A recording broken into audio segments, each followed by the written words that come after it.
Hello, everyone. It is Felicia Bender, the practical numerologist. We are diving into the nuts and bolts of the 9 personal year. So, if you're unsure what the personal year is, if you're new to numerology, I would ask you to please take a moment and take a look in the description box, and that will give you an idea about how to calculate that and all the things that go with it. And yet, if you are watching right here, right now, I am thinking you are very interested in the 9 personal year, and so that's what we're just going to talk about. That we're not going to do all the backstory. Okay, so the 9 personal year. Here we go.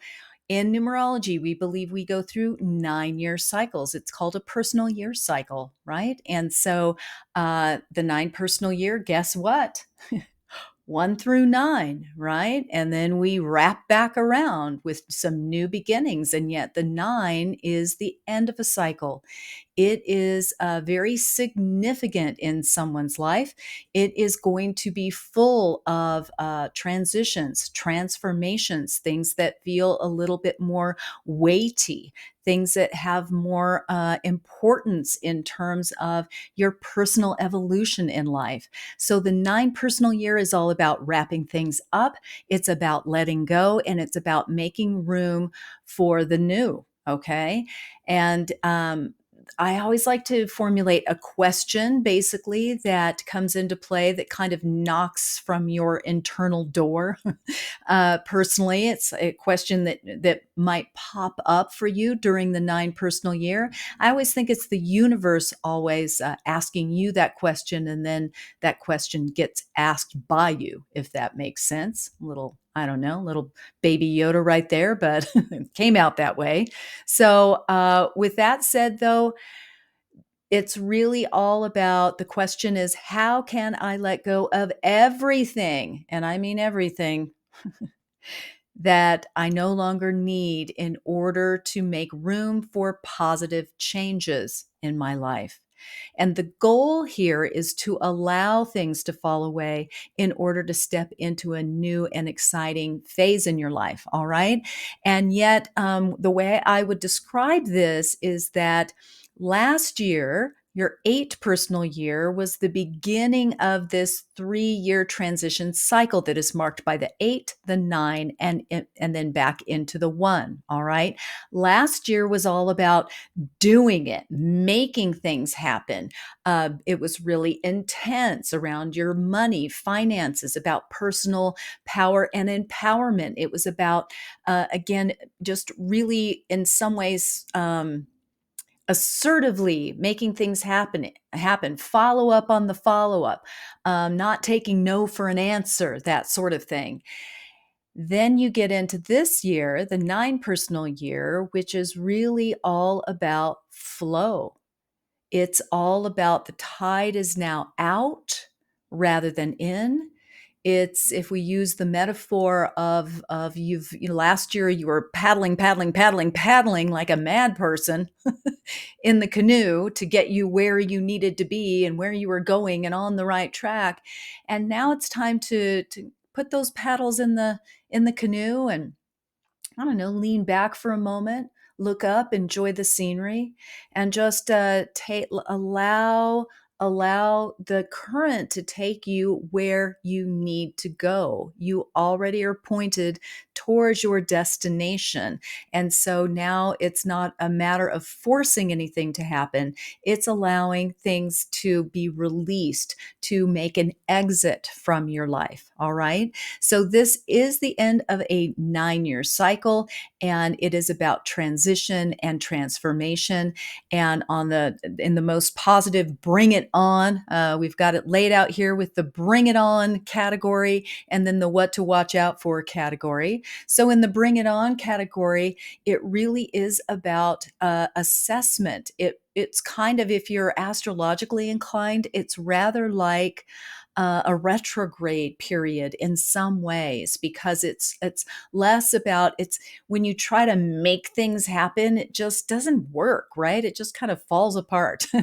And yet when you review, it's all the re words when you're talking about retrograde in astrology. And when you're dealing with the nine in numerology, it is about assessment, about reviewing the past, to let go what needs to be let go of. So it is about those completions, the letting go, and forgiveness is a really important and key factor here. It's about primarily, this can be a year that feels highly emotionally intense, comes out of nowhere a lot of times, and it feels kind of like grief feels, because grief is simply a saying goodbye to something.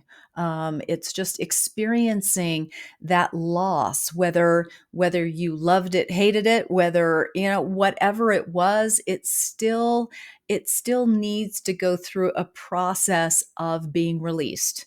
And that can come with strong emotions and all that goes with it. And so often that is really at the baseline of what you're dealing with during a nine personal year. And it is a time where dreams can really come true when you are ready, willing, and able to release, exfoliate, let it all go. And it's very much like you're Marie Kondoing your life. I don't know if you're familiar with Marie Kondo. If you aren't, look her up. She has a decluttering philosophy, and it's, if you touch something and it doesn't bring you joy, if it doesn't really resonate with you and light you up, then it doesn't belong in your world, in your life. And I would say to use that philosophy during a nine personal year. And it takes all year long. This is not a weekend workshop that happens. It is a process of really, really letting things go and make their exits. All right. And what I mean by dreams coming true is when you are ready, willing, and able to let things go. Magically, things can transpire that are beyond your wildest dreams. And I'll use an example. Let's say you hate your job. You just hate it. You've been complaining about your job for I don't know how many years now. And guess what? You get fired. Nine personal year. I don't know. The universe is like, oh, we gave you every opportunity to make your exit on your own terms, but now you're fired. And it can be harrowing, it can be fearful, it can cause a lot of anger or whatever. And yet the point of it is that it's just not, it's not the job for you anymore. And so this is when the universe gives you your walking papers, and allows you to move into the bigger and better. It can be a relationship. You've been teetering on a divorce and you still are just really fearful. And there's a lot at stake. All of these things that can be happen in a marriage or in a relationship. And this is when the rubber meets the road, and you initiate the divorce, or your partner does. And you get to go through that conclusion. It could be you could have a baby. There could be a graduation. There could be all kinds of these big transitions, big transformations that happen that aren't what people often think about the nine personal year, and they cringe, and they put on they like, oh no, I don't want I don't want the pain of releasing. And yet the change and transition can be just that. Again, a graduation. And often I will use the metaphor of the commencement to describe the nine personal year, because if you think about it, the nine it's kind of like that last semester that you're in college, and you still have to get up and go to class. You've still got to take your exams, you still have to study. Maybe you have to also do your part-time job, maybe bartend over the weekend or whatever that is. You meet your same group of friends at the same bar every Friday night. It's all of that. All that's happening right in your nine personal year. Life goes on as it does. And yet this is with the knowledge that at the end of the semester, you are going to be walking across that stage and someone's going to be handing you your diploma and you're going to make an exit and your whole world is going to change. And all your friends are dispersing, and you will no longer be in this world that you were immersed in definitively for the last at least 4 years of your life. And so it's really interesting to look at it in that way because it has some of those same feelings. It feels uh, fearful, it feels bittersweet, it feels emotional, it feels exciting. All of those things that can really compound into how you experience the nine personal year. It is very much a year of personal and spiritual expansion, and really the focus is on saying goodbye to what needs to make its exit. Right? It really can offer you a renewed sense of gratitude. The nine, after all, in numerology is the number of the humanitarian. It's the number of compassion, empathy, giving, service, all of those energies that are part of this letting go and releasing. On a higher level, it's very much a very vital part of your spiritual journey in this lifetime. So it's a chance to forgive yourself first and foremost. Often people will enter a nine personal year and start reflecting and do a lot of self deprecation, a lot of regrets, a lot of woulda, shoulda, coulda. And it's giving you that opportunity to be kind to yourself, give yourself some grace, and also see the deeper lessons, the deeper opportunities that were given to you, especially during the difficulties, especially during the difficult times. So it is letting go on all levels. So what you can expect here is high emotions. Of course, you're going to expect those closures, but usually they're going to take you by surprise anyway. So just, I don't know, be ready for it. It's also a time where we very much feel in limbo. I call it more of a liminal experience. And it really is about, I will often say it this way: the nine personal year um, is like metaphorically and sometimes literally. It's, those people, and you may have been one of them, but, no harm, no foul. I'm just saying the example I'm going to use is, the person who is in a relationship. It could be a marital relationship, it could be just a relationship, and they don't want to be in it anymore. And yet they won't take the plunge. They won't get the divorce. They won't do the final, the final cord cutting until they have somebody else waiting in the wings, right? So that they have the revolving door. They don't have to self reflect. They don't have to be with themselves for a moment. Anything else, it just fills in the gap, right? Fills in that place.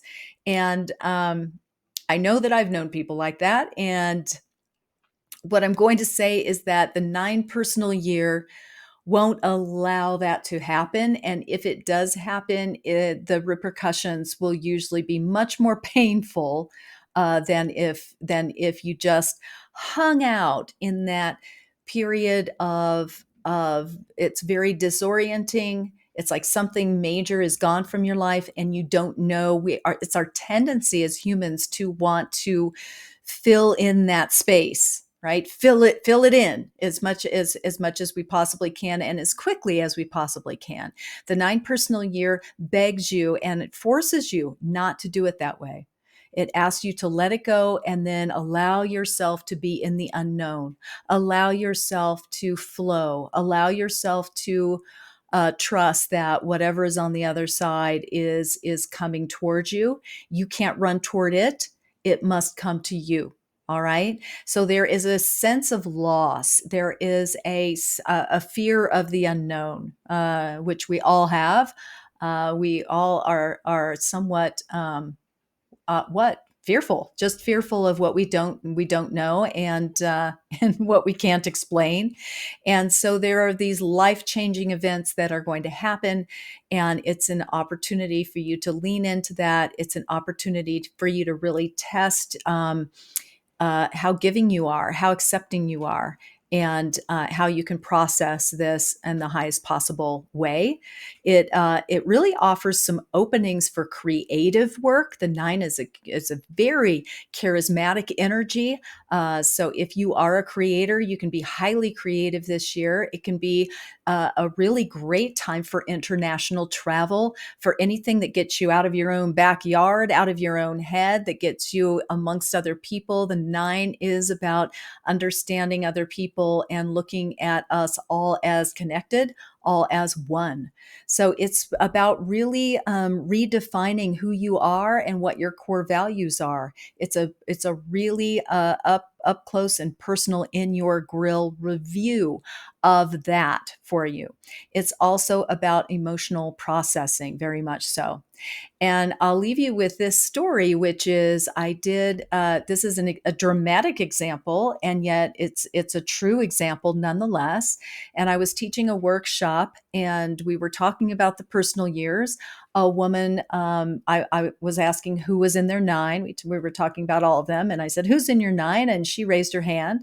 She was the only one in that group who happened to be in her nine personal year, which was a little unusual as well. But with that said, she raised her hand, and so I said, "Well, and how's that going?" I was a little trepidatious because usually it's hard for people. I've got to lay it out on the line. It's not a it's not a little jaunt. It's not a little skip through the park. Okay, and she said, and I'll never forget it. She said, "Oh my God, this is the best year of my life."